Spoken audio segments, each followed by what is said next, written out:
Covid మళ్ళీ వచ్చేసింది.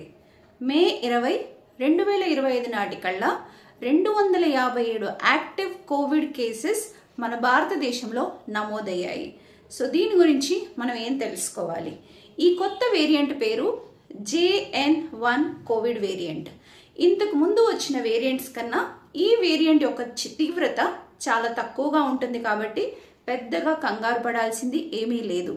చిన్న జాగ్రత్తలు తీసుకుంటే ఈ వైరస్ నుంచి మనం దూరంగా ఉండొచ్చు. ఈ వైరస్ సోకిన వ్యక్తి దగ్గర కనిపించే లక్షణాలు ఏంటి? పొడి దగ్గు, జలుబు, జ్వరం, వాంతులు, విరోచనాలు. మరి ఇవి రాకుండా ఉండాలంటే ఏం చేయాలి?